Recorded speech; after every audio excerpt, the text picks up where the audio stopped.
Hello students, स्वागत है आपका फिजिक्स ऑनलाइन क्लासेज में। तो बच्चों, हमारे 13वें चैप्टर के न्यूमेरिकल चल रहे थे और उसके दौरान हमने पाठ्यनित न्यूमेरिकलों को हल कर लिया था।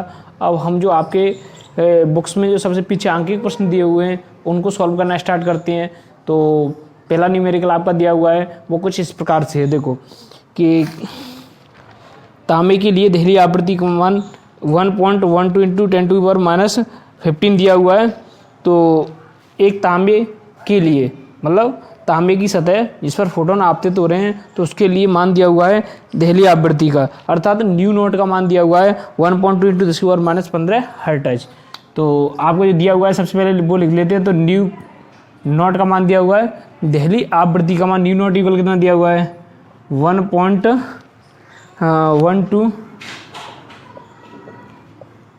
-15 हर्ट्ज।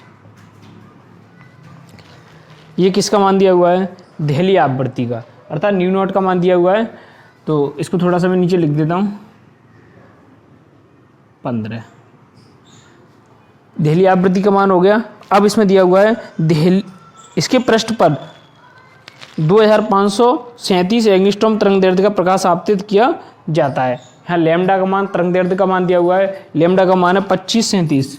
तो लैम्डा इक्वल कितना हो जाएगा 37 एंगस्ट्रॉम। एक ये मान दिया हुआ है। अब इसमें ज्ञात क्या करना है हमें? तांबे के कार्यफलन एवं निरोधी विभव की गणना कीजिए। तो तांबे के लिए कार्यफलन नंबर 1 तो क्या ज्ञात करना है? फाई नॉट ज्ञात करना है। नंबर 2 में क्या ज्ञात करना है?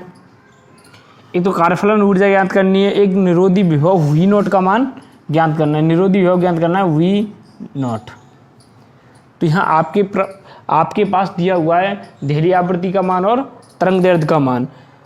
जो तांबे की सतह है उस पर आपतित होने वाले फोटोनों के लिए देहली आवृत्ति का मान दिया हुआ है और किसका मान दिया हुआ है?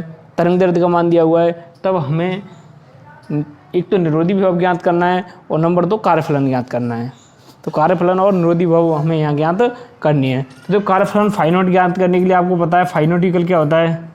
एच न्यू नॉट होता है कि नहीं होता है? अरे फाई नॉट इक्वल क्या होता है? H new not. अब यहाँ h का मान कितना हो जाएगा 6.63 या 2 लिख सकते हो इंटू 10⁻34 इंटू वी नॉट का मान कितना है दिया हुआ है 0.12 इंटू 10⁻15। अब इसको सॉल्व करो। सॉल्व करने के बाद कितना आएगा बताओ? जल्दी इसका इससे गुणा करेंगे और इसको सॉल्व करने के बाद में कितना आएगा 7.426 इंटू 10⁻19 इतना ही आ रहा है। तो यहाँ जो फाई का मान है फाई नॉट, अर्थात आप कह सकते हो कार्यफलन, ये किस में आएगा? जूल में, क्योंकि यहाँ जो आवृत्ति हर्ट्ज में दी हुई है अर्थात एसआई पद्धति में, तो यहाँ भी किस में आएगा? जूल में आएगा। और यहाँ भी जो एच का मान है, प्लांक नियतांक का मान है, मैंने जूल इंटू सेकेंड में रखा है। तो ये जूल इंटू सेकेंड और ये क्या है? हर्ट्ज। तो कुल मिला के ये जो मान आएगा वो किस में आएगा? जूल में आएगा, क्योंकि आपको पता है कार्यफलन में ये क्या है? ऊर्जा है। ऊर्जा है तो उसका मात्रक क्या होगा? जूल होगा। अब यहाँ एक बात बताओ, ये जूल है, इसको आप किसमें बदल सकते हो? इलेक्ट्रॉन वोल्ट में। जूल को इलेक्ट्रॉन वोल्ट में बदलने के लिए कितने का भाग दिया जाता है? 1.6 इंटू 10⁻19 का। तो आप इसको किससे डिवाइड कर सकते हो? 26 इंटू 10⁻19 अपॉन 1.6 इंटू 10⁻19 कितना आ गया? इसका जब इसमें भाग देंगे तो कितना आएगा? 0 पॉइंट नहीं आएगा, इसमें इसका भाग दो तो कितना आएगा? देखो 10⁻19 से 10⁻19 तो कट ही गए, और जब हम इसका इसमें भाग देंगे तो आएगा 4.64 इतना आ गया इलेक्ट्रॉन वोल्ट। समझ में आ गया कि नहीं? तो हमारे पास ये क्या आ गया? कार्यफलन का मान, फाई नॉट का मान। डेरिवेशन समझ में आ गया, सॉरी न्यूमेरिकल समझ में आ गया कि नहीं? कि यहाँ एच न्यू नॉट है, न्यू नॉट का मान दिया हुआ है, एच का मान आपको आता है। तो कुल मिला के आप फाई नॉट अर्थात कार्यफलन का मान ज्ञात कर सकते हो। बहुत ईजी है, स्क्रीनशॉट ले लो। अब हम सेकंड नंबर की बात कर लेते हैं।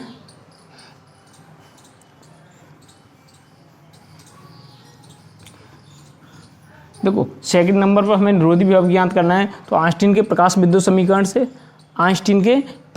समीकरण से आपको पता है जो ई इक्वल, या आप कह सकते हैं एच न्यू, फोटोन की कुल ऊर्जा क्या हो जाएगी? एच न्यू इक्वल किसके बराबर होगी? एच न्यू नॉट मतलब कार्यफलन प्लस गति ऊर्जा प्लस के मैक्सिमम, इसी की तो बराबर होती है। अगर जो फोटोन की ऊर्जा है वो दो काम आती है, तो कार्यफलन की एक, इलेक्ट्रॉन की अधिकतम गतिज ऊर्जा के। ये आइंस्टीन साहब का प्रकाश विद्युत समीकरण है। तो यहाँ से देखो के मैक्सिमम इक्वल ज्ञात कर लेते हैं हम। के मैक्सिमम इक्वल क्या आएगा, इसको इधर भेज दो तो H new minus H new not, कोई प्रॉब्लम। इसको हमने इधर भेज दिया है, सॉरी इसको हमने इधर भेज दिया है, तो H new minus H new not, के मैक्सिमम इक्वल क्या हो गया, H new minus H new not. इसमें से एच कॉमन आ सकता है, तो आप इसमें से क्या ले लो, एच कॉमन, तो के मैक्सिमम इक्वल कितना हो जाएगा, एच और न्यू माइनस न्यू नॉट। अब ये देखो हमारे पास है क्या, हमारे पास न्यू नॉट का मान है और न्यू का मान है क्या, नहीं है। और नहीं है तो हम इसको तरंग दैर्ध्य के पदों में तोड़ लेंगे। न्यू इक्वल क्या होता है, सी अपॉन लैम्डा। हम इसको न्यू को तरंग दैर्ध्य के पदों में लिख लेंगे। तो तरंग दैर्ध्य के पदों में लिखने के लिए सी अपॉन लैम्डा लिख सकते हैं। और के मैक्सिमम की है क्या लिख सकते हैं, जल्दी बताओ, के मैक्सिमम किसके बराबर होगा। अरे ऊर्जा है, ऊर्जा को इलेक्ट्रॉन वोल्ट में ही मापा जाता है, तो गतिज ऊर्जा को किसमें मापा जाता है, इलेक्ट्रॉन वोल्ट में। तो के मैक्सिमम की हम क्या लिख सकते हैं, इलेक्ट्रॉन वोल्ट। और कौन सा, वी नॉट। निरोधी विभव के लिए क्या हो जाएगा, वोल्ट की वी नॉट हो जाएगा। अरे होगा कि नहीं होगा, तो यहाँ एच न्यू की क्या हो जाएगा, C upon lambda minus nu naught. चूँकि कारण क्या है, देखो न्यू इक्वल तो क्या होता है, सी अपॉन लेमडा होता है, और के मैक्सिमम इक्वल क्या होता है, के मैक्सिमम इलेक्ट्रॉन वोल्ट। अब निरोधी विभव ज्ञात करना है तो वी नॉट। समझ में आ गया कि नहीं, मैं आपको कई न्यूमेरिकल करा चुका हूँ इससे संबंधित। अब ये न्यू इक्वल सी अपॉन लेमडा आपको पता होना चाहिए, और नॉर्मल सी बात है, कई बार मैं इसको बता चुका हूँ। तो यहाँ तक समझ में आ गया कि नहीं। तो एच का मान आपके पास है, सी का मान है, लेमडा का मान दिया हुआ है, न्यू नॉट का मान भी दिया हुआ है, सभी मान आपके पास है, ई का मान भी है। न्यू नॉट मतलब निरोधी विभव में ज्ञात करना था, वो आप ज्ञात कर लोगे। समझ में आ गया कि नहीं, मान रख दो, केवल सॉल्व करना है। तो यहाँ से वी नॉट कितना हो जाएगा, मैं ई को भी नीचे भेज देता हूँ मान रख करके। तो यहाँ 6 का मान क्या होगा, 63 इंटू 10 की पावर माइनस 34 अपॉन ई को मैंने कहाँ भेज दिया, इसके नीचे भेज दिया। तो नीचे भेजने के बाद में ई का मान रखेंगे तो कितना आएगा, 1.6 इंटू 10 की पावर माइनस 19। सी का मान कितना है, 3 इंटू 10 की पावर 8।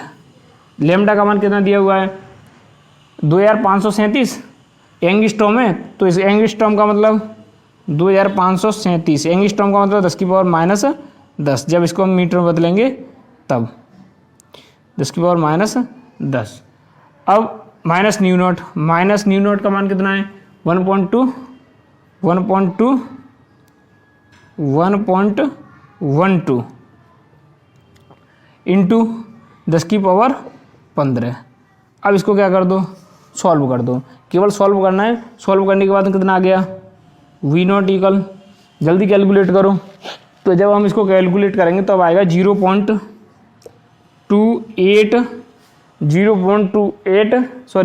248 वोल्ट ऐसे लिख देना, क्योंकि वी नॉट है तो यहाँ वोल्ट लिख देना, अन्यथा वी से ही व्यक्त कर लेते हैं। समझ में आ गया कि नहीं, यहाँ तक कुछ नहीं किया है हमने, केवल आइंस्टीन साहब के जो ऊर्जा समीकरण था, फोटोन की ऊर्जा वाला समीकरण था, प्रकाश विद्युत समीकरण था, तो उससे हमने क्या किया कि जो कुल ऊर्जा दो काम आएगी, तो कार्यफलन की और गतिज ऊर्जा के। हमने यहाँ क्या किया, गति ऊर्जा के बराबर में ये पद निकाल लिए, इसको इधर करके माइनस करके, और हमारे पास न्यू का मान है नहीं, इसलिए न्यू को हमने तरंग दैर्ध्य के पदों में तोड़ लिया है। आप कह सकते हैं न्यू की जगह हमने सी अपॉन लैम्डा रख लिया है। अब सभी मान आपके पास हैं, ये भी मान आपके पास है। अब के मैक्सिमम इक्वल इलेक्ट्रॉन वोल्ट होता है कि नहीं होता है, क्योंकि गति ऊर्जा को इलेक्ट्रॉन वोल्ट में मापा जाता है। तो हम के मैक्सिमम की क्या लिख सकते हैं, इलेक्ट्रॉन वोल्ट लिख सकते हैं। यहाँ तक बात समझ में आ गई कि नहीं। अब वी नॉट इक्वल क्या आ गया, इसका मान रखने है, आपका सॉल्व होकर के यहाँ तक आ गया। तो ये आपका अंकीय प्रश्न का पहला क्वेश्चन हो गया। अब इसका स्क्रीनशॉट ले लो, उसके बाद हम नेक्स्ट बात करते हैं। स्क्रीनशॉट ले जल्दी। अब हम नेक्स्ट न्यूमेरिकल की बात कर लेते हैं। देखो नेक्स्ट न्यूमेरिकल में दिया हुआ है कि जो देहली तरंग दैर्ध्य का मान है, कोई धातु है उसके लिए देहली तरंग दैर्ध्य का मान दिया हुआ है, और उसके लिए हमें कार्यफलन ज्ञात करना है। तो जो देहली तरंग दैर्ध्य का मान दिया हुआ है वो है 5675 एंगस्ट्रॉम।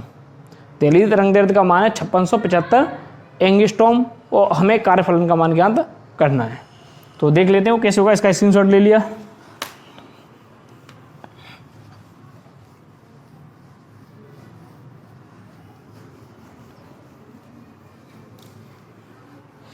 तो यहाँ हमें लैम्डा नॉट का मान दिया हुआ है, किसका, अरे सामान्य लैम्डा को लैम्डा से व्यक्त, सामान्य तरंग दैर्ध्य को लैम्डा से व्यक्त करते हैं और जब दहली तरंग दैर्ध्य की बात आ जाए तो नोट लगा देते हैं वहाँ। तो क्या हो जाएगा, लैम्डा नॉट दहली तरंग दैर्ध्य का मान दिया हुआ है 5675 है, 5675 एंगस्ट्रॉम, 5675 एंगस्ट्रॉम। इसको आप मीटर में बदल सकते हो, 75 इंटू 10⁻−10 मीटर।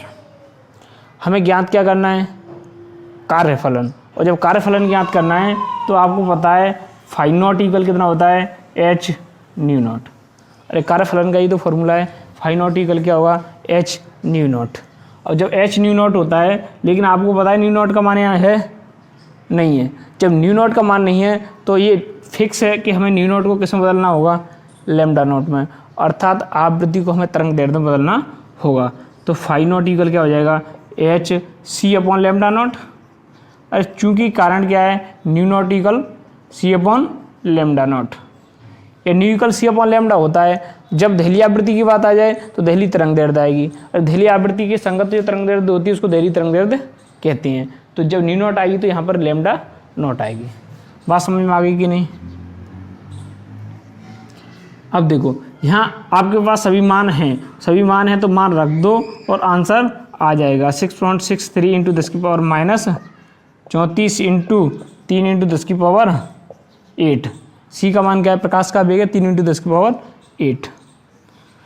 लैम्डा नॉट का मान दिया हुआ है 2 10⁻10 मीटर। मात्रक भले ही मत लिखो, बाद में लिख देंगे। फाई नॉट का मान कितना आ जाएगा। अब इसको कैलकुलेट करो, जल्दी कैलकुलेट करो। कैलकुलेट करने के बाद में कितना आ रहा है, 3.5 इंटू 10⁻19। अब फाई नॉट ऊर्जा है, कार्यफलन ऊर्जा है, तो किस में आएगी, ये जूल में आएगी कि नहीं। वहाँ तक समझ में आ गया। इसको कैलकुलेशन करने के बाद कितना आएगा, 3.5 इंटू 10⁻19 जूल। अब इसको आप किस में बदल सकते हो, इलेक्ट्रॉन वोल्ट में बदल सकते हो। तो इलेक्ट्रॉन वोल्ट में बदलने के लिए इसमें कितने का भाग देना पड़ेगा, 1.6 इंटू 10⁻19। तो फाई नॉट इक्वल कितना आ जाएगा, 3.5 इंटू 10⁻19 बटे 1.6 इंटू 10⁻19 इक्वल कितना आ जाएगा। जल्दी करो इसको। तो आगे 2.2 इलेक्ट्रॉन वोल्ट। तो चूंकि आप क्या कह सकते हो, फाई नॉट का मान कितना है, 2.2 इलेक्ट्रॉन वोल्ट। इलेक्ट्रॉन वोल्ट में भी मान आ गया और जूल में भी आ गया, और मान तो आ गया। तुम्हारी समझ में आ गया कि नहीं। तो उम्मीद करता हूँ बहुत ही अच्छी समझ में आया होगा, और इसका स्क्रीनशॉट लो जल्दी फटाफट। और नेक्स्ट न्यूमेरिकल की बात कर लेते हैं। देखो नेक्स्ट न्यूमेरिकल में दो तरंग दैर्ध्य के मान दिए हुए हैं, λ1 और λ2। और λ1 λ2 दिए हुए हैं, और उसके बाद में पूछा जा रहा है कि किसी धातु पर λ1 और λ2 अलग अलग तरंग दैर्ध्य की विकिरणें आपतित हो रही हैं, या कह सकते हो आप फोटोन आपतित हो रहे हैं। और जब फोटोन आपतित हो रहे हैं तो उससे इलेक्ट्रॉनों का उत्सर्जन होगा, और जो इलेक्ट्रॉनों का उत्सर्जन होगा तो उनकी जो गतिज ऊर्जा है, हमें उनके अंतर की गणना करनी है। क्योंकि दोनों आवृत्तियों में जब अलग अलग तरंग दैर्ध्य के फोटोन जब धातु पर आपतित होते हैं तो उनसे उत्सर्जित होने वाले इलेक्ट्रॉनों की गतिज ऊर्जाओं के अंतर की गणना करनी है। तो देख लेते हैं λ1 λ2 का मान क्या दिया हुआ है, दो अलग अलग तरंग दैर्ध्यों का मान क्या दिया हुआ है। तो इसमें λ1 का मान है 3000 एंगस्ट्रॉम, λ2 का मान है 6000 एंगस्ट्रॉम। तो आपको दिया हुआ है λ1 का मान कितना है, 3000 एंगस्ट्रॉम, या आप 3000 एंगस्ट्रॉम को किसमें बदल सकते हो, मीटर में। तो 3000 इंटू 10⁻−10 मीटर। या आप इसको क्या कह सकते हो कि पॉइंट को 3 आगे लेके आएंगे तो प्लस करना पड़ेगा, मतलब 10⁻7 हो जाएगा। तो आप यहाँ क्या लिख सकते हो, 3 इंटू 10⁻7 मीटर। तो जब 3 जीरो उठाएंगे तो यहाँ से -3 कर देंगे, तो इसको 3 जीरो उठा दो, उसको क्या कर दो, -3 कर दो। तो यहाँ कुल मिला के क्या लिख सकते हैं हम, 3 इंटू 10⁻7 मीटर। समझ में आ गया कि नहीं। अब बात कर लेते हैं लेमडा 2 की। लेमडा 2 का मान दिया हुआ है 6000 एंगस्ट्रॉम। यूकल कितना हो जाएगा, यहाँ 6 × 10⁻⁷ मीटर होगा कि नहीं होगा। अब एंगस्ट्रॉम को मीटर में बदलते हैं तो 10⁻⁻10 का मल्टीप्लाई करते हैं, लेकिन जब यहाँ 3 जीरो को उठाएंगे तो वहाँ से 3 कम हो जाएंगे, होंगे कि नहीं होंगे। या आप कह सकते हो उसमें जब 3 प्लस हो जाएंगे इसलिए -7 आएगा। बात समझ में आ गई कि नहीं। अब देखो हमें क्या ज्ञात करना है, गतिज ऊर्जाओं का अंतर। तो आइंस्टीन के प्रकाश विद्युत समीकरण से, आइंस्टीन के प्रकाश विद्युत समीकरण से तो आपको पता है कि गति ऊर्जा के रूप में क्या होगा, कुल ऊर्जा है h new minus h new not. ये कौन सी कार्यफलन ऊर्जा, यूकल किसके बराबर होगी, K1 के।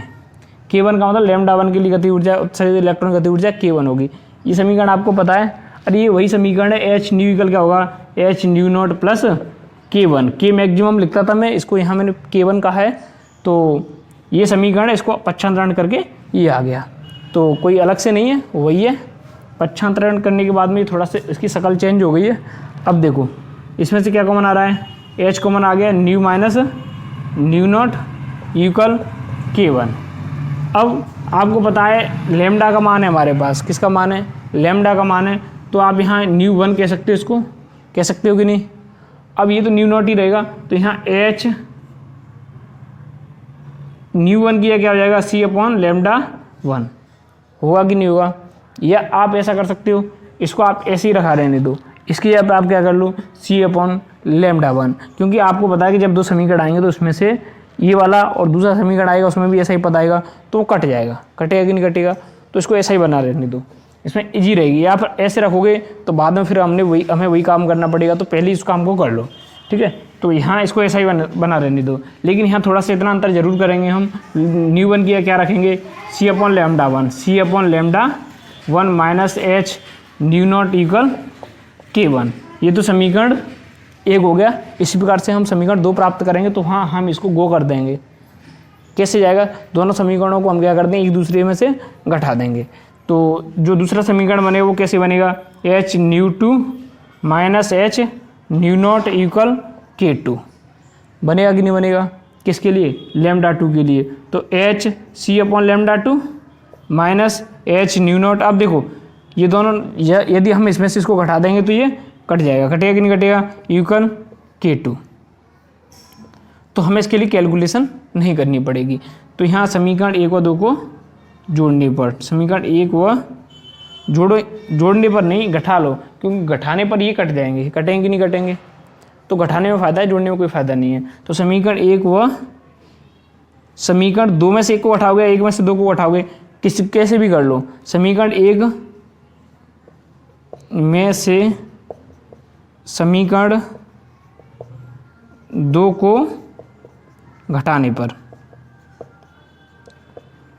घटाएंगे तो क्या आएगा, देखो ये कैंसिल होगा कि नहीं होगा। तो यहाँ आ जाएगा K1 माइनस K2 और यहाँ ये वाला पद बचेगा, यहाँ तो ये वाला पद बचेगा और इसमें से ये तो हट ही जाएगा, क्यों जब हम घटाएंगे इसमें से इसको घटाएंगे तो ये प्लस का हो जाएगा, ये माइनस का है तो प्लस माइनस कट होंगे कि नहीं होंगे। और K1 माइनस K2 हो जाएगा, K1 माइनस क्या हो जाएगा, K2 हो जाएगा। तो मैं K1 K2 को इधर रख देता हूँ, K1 माइनस K2। अब देखो आपका टारगेट कंप्लीट हो रहा है कि नहीं।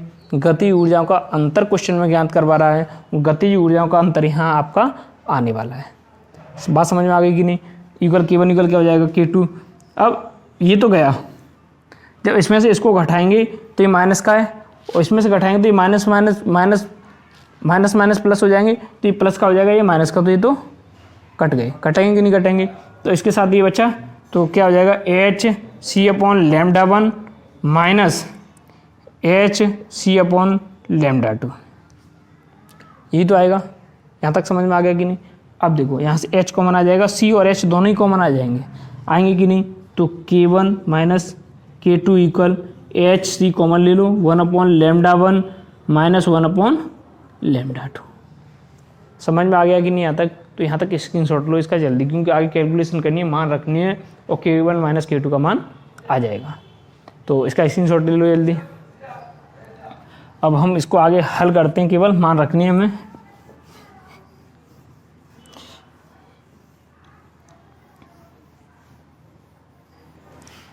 देखो K1 minus K2 equal K1 minus K2 equal H का मान कितना है 6.62 इंटू 10 की पावर माइनस 34, C का मान कितना है इंटू 3 इंटू 10 की पावर 8। अरे प्रकाश का वेग है, C जहाँ क्या है प्रकाश का वेग है।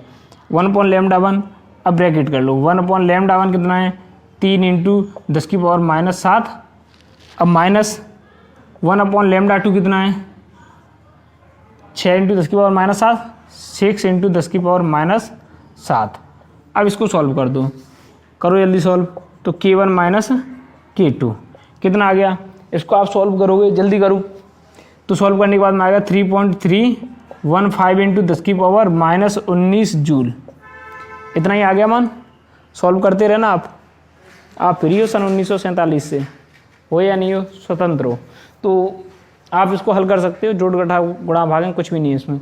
तो कितना, इसको कैलकुलेट करने के बाद में कितना आएगा 3.315 इंटू 10 की पावर माइनस 19। लेकिन गति ऊर्जा अभी फिलहाल जूल में आई है, तो हमने सही मात्रक ऐसे पद्धति में रखे थे, तो यहाँ जूल में आएगी।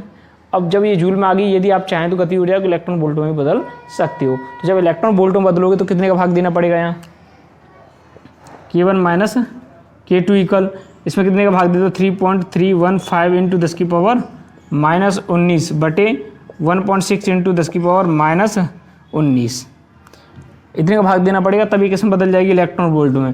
कितनी आ गई देखो 2.07 electron volt K1 minus K2। जो प्रश्न पूछा जा रहा था हम वहाँ तक पहुँच गए। जूल में रखना चाहें तो जूल में रख सकते हो, इलेक्ट्रॉन वोल्ट में बदल के रखना चाहें तो इलेक्ट्रॉन वोल्ट में बदल के रख सकते हो। यहाँ तक समझ में आ गया कि नहीं। रही बात इस कैलकुलेशन की, मैं इसलिए फटाफट करता हूँ क्योंकि टाइम वेस्ट नहीं होगा, आपको मैक्सिमम मैं क्वेश्चंस करा सकूँ। तो समझ में आ गया हो तो स्क्रीनशॉट लो जल्दी फटाफट।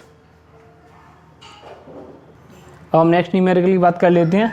देखो नेक्स्ट न्यूमेरिकल में पूछा गया है कि लैम्डा ई व लैम्डा अल्फ़ा, या आप कह सकते हो इलेक्ट्रॉन तथा अल्फा से संबद्ध दे ब्रोगली तरंग दैर्ध्य। इलेक्ट्रॉन तथा अल्फा से संबद्ध दे ब्रोगली तरंग दैर्ध्य यदि उनको V वोल्ट से या V विभवांतर से त्वरित किया गया हो, तो यहाँ V का मान दिया हुआ है 10 वोल्ट। किसी अल्फा कण व इलेक्ट्रॉन को 10 वोल्ट से त्वरित किया जाता है, तब उससे संबद्ध दे ब्रोगली तरंग दैर्ध्य ज्ञात कीजिए। बहुत नॉर्मल सा क्वेश्चन है। मैंने आपको इलेक्ट्रॉन तथा अल्फा कण के लिए दे ब्रोगली तरंग दैर्ध्य का फॉर्मूला व्युत्पन्न भी करवाया था। तो वहाँ क्या आया था, लैम्डा इक्वल क्या आया था, पहले दिया हुआ है वो उसको लिख लेते हैं। तो आपके लिए दिया हुआ है वोल्ट का मान, V इक्वल कितना मान दिया है 10 वोल्ट। V का मान कितना दिया हुआ है, 100 वोल्ट दिया हुआ है, 10 नहीं है 100 दिया हुआ है, 100 वोल्ट। तो 100 वोल्ट से इलेक्ट्रॉन को या अल्फा कण को त्वरित किया जाता है, तब उनसे संबंधित दे ब्रोगली तरंग दैर्ध्य ज्ञात करनी है। अर्थात हमें लैम्डा ई ज्ञात करना है और क्या तथा एंड लैम्डा अल्फा ज्ञात करना है। ये दोनों बातें ज्ञात करनी है। तो दोनों के लिए मैंने आपके लिए फॉर्मूला क्रिएट कराए थे। तो वो क्या थे, लैम्डा ई का फॉर्मूला क्या आया था 12.27 अपॉन अंडरूट हुई, याद आ रहा है कि नहीं। दे ब्रोगली तरंग दैर्ध्य के लिए जब मैंने डेरिवेशन कराया था तो वहाँ 12.27 अपॉन अंडरूट हुई, ये तो आया था एंगस्ट्रॉम में। तो यहाँ से लैम्डा ई इक्वल कितना आ जाएगा 12.27, और नॉर्मल है। अंडरूट हुई का मान कितना दिया हुआ है 100 दिया हुआ है, इसका 10 हो जाएगा तो पॉइंट इधर आ जाएगा। अब ये किस में रहेगा एंगस्ट्रॉम में। तो लैम्डा ई इक्वल कितना हो जाएगा, देखो इसका 10 हो गया, अरे अंडरूट 100 10 हो जाएगा, 10 हो गया। जब इसको में भाग दें तो एक पॉइंट ही तो आगे आ जाएगा, तो 1.227 एंगस्ट्रॉम। कोई प्रॉब्लम, अरे बहुत ईजी है, प्रॉब्लम तो आनी नहीं चाहिए। बात समझ में आ गई कि नहीं। अब सेम इसी प्रकार से मैंने आपके लिए लैम्डा अल्फा भी बताया था। लैम्डा अल्फा का फॉर्मूला क्या आया था 0.101 अपॉन अंडरूट वी। याद आ रहा है आपको कुछ, अरे याद आ रहा है कि नहीं। अब देखो यहाँ तो लैम्डा अल्फा इक्वल कितना हो जाएगा 0.101 upon under root 100। Lambda alpha equal कितना, इसका 10 हो गया, पॉइंट एक आगे आ जाएगा तो 0.0101 एंगस्ट्रॉम। तो अल्फा से संबद्ध दे ब्रोगली तरंग दैर्ध्य और इलेक्ट्रॉन से संबद्ध दे ब्रोगली तरंग दैर्ध्य हम ज्ञात कर चुके हैं यदि अल्फा तथा इलेक्ट्रॉन 100 वोल्ट विभवांतर से त्वरित हो। समझ में आ गया कि नहीं? इसका स्क्रीनशॉट लो जल्दी फटाफट। अब हम नेक्स्ट न्यूमेरिकल की बात कर लेते हैं। देखो नेक्स्ट न्यूमेरिकल में शक्ति का मान दिया हुआ है पावर, तो P = 20 दिया हुआ है और तब हमें P का मान दिया हुआ है आपका 20 वाट, या आप कह सकते हो 20 वाट का कोई बल्ब है, 20 वाट का कोई बल्ब है और उस बल्ब से 5 × 10⁻14 हर्ट्ज आवृत्ति का प्रकाश उत्सर्जित हो रहा है। जो प्रकाश उत्सर्जित हो रहा है उसकी आवृत्ति दी हुई है। बल्ब से 1 सेकंड में उत्सर्जित होने वाले फोटोनों की संख्या ज्ञात कीजिए। हमें 1 सेकंड में बल्ब से उत्सर्जित होने वाले फोटोनों की संख्या ज्ञात करनी है। तो देखो कैसे ज्ञात करेंगे। यहाँ आवृत्ति का मान दिया हुआ है, मतलब न्यू का मान दिया हुआ है, न्यू का मान दिया हुआ है, तो आवृत्ति का मान जो दिया हुआ है वो 5 × 10⁻14 हर्ट्ज, तो 5 × 10⁻14 हर्ट्ज आवृत्ति का मान दिया हुआ है। और जो पावर दी हुई है, शक्ति दी हुई है, तो वो कितनी दी हुई है? पावर है 20 वाट, 20 वाट शक्ति को वाट में मापा जाता है। तो यहाँ जो पावर है, पावर क्या होती है? अरे कार्य करने की क्षमता को शक्ति कहते हैं, W/T। अरे P क्या होता है? W/T। समय के सापेक्ष कार्य करने की क्षमता क्या कहलाती है? शक्ति कहलाती है। यदि हम 1 सेकंड की बात करें, किसी बात करें 1 सेकंड की बात करें, तो देखो P क्या होता है? W/T। जब 1 सेकंड की बात करें तो 1 सेकंड के लिए P क्या हो जाएगा? W। अरे शक्ति क्या है? कार्य। और कार्य क्या है? ऊर्जा है या नहीं है? अरे कार्य क्या होगा? ऊर्जा होगी। होती है कि नहीं होती है? अब देखो यहाँ प्रति सेकंड उससे फोटोनों की संख्या ज्ञात करनी है। इसका मतलब कार्य ऊर्जा है, तो कुल ऊर्जा आपके पास यहाँ, अगर 1 सेकंड की बात करें, किसकी बात करें? मैं 1 सेकंड के लिए बात कर रहा हूँ, तो 1 सेकंड के लिए P W हो गया और W क्या हो गई? E हो गई। तो आपके लिए कुल ऊर्जा का मान कितना दिया हुआ है? शक्ति 20 का मतलब ऊर्जा 20। शक्ति 20 का मतलब कुल ऊर्जा फोटोनों की, सभी फोटोनों की कुल ऊर्जा 20। जब सभी फोटोनों की कुल ऊर्जा 20 दी हुई है, तो यदि एक फोटोन की ज्ञात करेंगे तो हम क्या करेंगे? सभी फोटोनों की संख्या का भाग दे देंगे। देंगे नहीं देंगे? या आप कह सकते हो यदि हमें फोटोनों की संख्या ज्ञात करनी है, यदि फोटोनों की संख्या ज्ञात करनी है तो कुल ऊर्जा में इसमें एक फोटोन की ऊर्जा का भाग दे देंगे। तो एक फोटोन की ऊर्जा कहाँ से आएगी? अरे E = h होती है। फोटोन की ऊर्जा कितनी होती है? E = h। एक फोटोन की ऊर्जा, एक फोटोन की ऊर्जा कितनी होगी? E कितनी होगी? h होगी कि नहीं होगी? तब फोटोनों की संख्या को यदि n से व्यक्त किया जाए तो P कुल ऊर्जा हो गई। कुल ऊर्जा में यदि एक फोटोन की ऊर्जा का भाग दे दिया जाए तो फोटोनों की संख्या आनी चाहिए कि नहीं? तो यहाँ P जो एक फोटोन की ऊर्जा है अर्थात h है। कुल ऊर्जा में यहाँ शक्ति कुल ऊर्जा बन रही है कि नहीं? 1 सेकंड के लिए शक्ति क्या है? कुल ऊर्जा है। अरे फोटोनों की कुल ऊर्जा है कि नहीं? क्योंकि यहाँ 1 सेकंड यदि T का मान 1 रख लिया जाए तो P = W और W क्या होता है? E होता है। कार्य तो ऊर्जा है, कार्य ऊर्जा प्रमेय से। तो यहाँ P ही क्या है? ऊर्जा है। कुल ऊर्जा में यदि एक फोटोन की ऊर्जा का भाग दे दिया जाए, क्योंकि एक फोटोन की ऊर्जा h होती है, तो उत्सर्जित फोटोनों की संख्या ज्ञात हो जाएगी। बात समझ में आ गई कि नहीं? तो उत्सर्जित फोटोनों की संख्या ज्ञात करनी है। n P का मान कितना दिया हुआ है? 20/h का मान 6.62 × 10⁻−34 इंटू न्यू का मान कितना दिया हुआ है? आवृत्ति 5 × 10⁻14। सॉल्व करो इसको। n कितना आ गया? 6 × 10⁻19। बात समझ में आ गई कि नहीं? उत्सर्जित फोटोनों की संख्या हमारे पास है। यहाँ तक समझ में आ गया कि नहीं? अब नेक्स्ट न्यूमेरिकल की बात हम अगली क्लास में कल करेंगे। तो इसी के साथ गुड बाय, और आप इसका स्क्रीनशॉट ले लो। और इसके साथ हम कल रेगुलर क्लास होगी कल से, और 13वां चैप्टर करने के बाद में अब हमारा 13वां चैप्टर के न्यूमेरिकल फिनिश हो जाएंगे। उसके बाद मैं आपको 14वें 15वें चैप्टर के कंबाइंड न्यूमेरिकल कराऊंगा। लेकिन 14वें 15वें चैप्टर के न्यूमेरिकल कराने से पहले मैं आपको थ्योरेटिकल 15वां चैप्टर कंप्लीट करूंगा। ठीक है? तो मैंने 15वां चैप्टर जितना पढ़ा दिया है, 2 क्लास ले लिए, तो उनको आप एक बार दोबारा से ज़रूर देख लें, और देखने के बाद फिर मैं आपको 15वां चैप्टर कंप्लीट थ्योरेटिकल कराऊंगा। उसके बाद 14-15 के कंबाइंड न्यूमेरिकल कराऊंगा। तो यहाँ तक बात समझ में आ गई कि नहीं? अब इसके बाद हम नेक्स्ट बात कल करते हैं। Good bye.